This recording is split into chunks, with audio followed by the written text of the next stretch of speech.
I was thinking about jiu-jitsu and how much I enjoy getting on the mats with my friends. Then I got to thinking about there are a lot of great people in jiu-jitsu and a lot of jiu-jitsu celebrities I like to train with. And I started thinking about who in the jiu-jitsu world would I like to train with. And the list was awesome. You know, all these great people and athletes and coaches.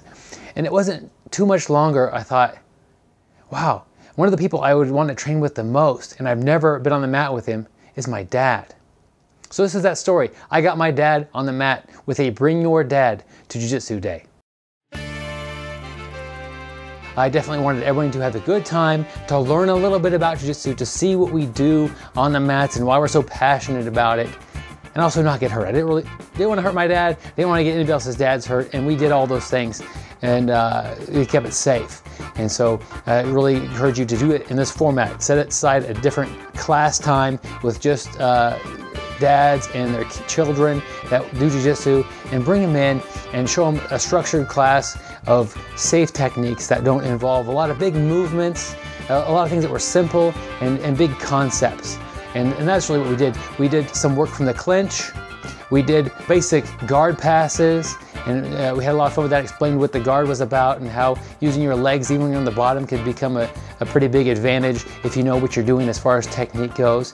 We talked about side control, getting past the legs, so how to do a guard pass, and once you're there, how to attack. And we actually did a paintbrush or Americana, and on that one, we let just the dads attack and try that on their children, opposed to doing both roles, because a lot of these guys, myself included, have tighter shoulders as we get older, and this is something that we wanted to protect these guys as they came in here just to sample jiu-jitsu, see what we're so passionate about. So we had a good time. We also did a basic shrimp crawl and how that's effective. And then we got in side control and had them shrimp out of it. We also did a technical stand-up and showed how to get up from being on the ground with an opponent in front of you. Pretty simple stuff. I think they had enjoyed it, and I think they'll remember some of the stuff that we showed them.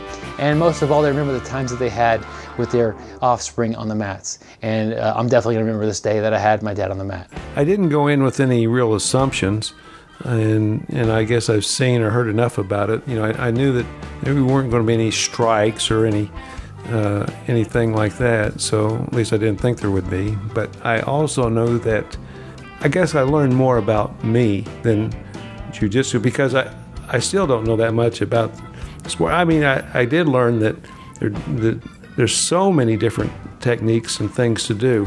The surprising thing is that you can actually do some of the things, and it may take 2 or 3 times to learn a move or something, but you can actually learn something and do it, and then go from there. I have strength and stuff, you know, in my upper body. I don't have the speed, though. You know, I can't do anything. I can't do the fast motion like I think I used to be able to do anyway. So, but yeah, and when you pull down on the neck or lift up on an arm or something when you're hanging on, you don't need the speed. You know, just a matter of trying to remember the technique and what you're supposed to do in order to make something happen. I had more of a concern for just being able to make things work well enough that I could actually try them. And I think I did. You know, I got to try some of the things, the moves and things. So I think I learned a lot from watching everybody and seeing how things worked for you. So it was a good time.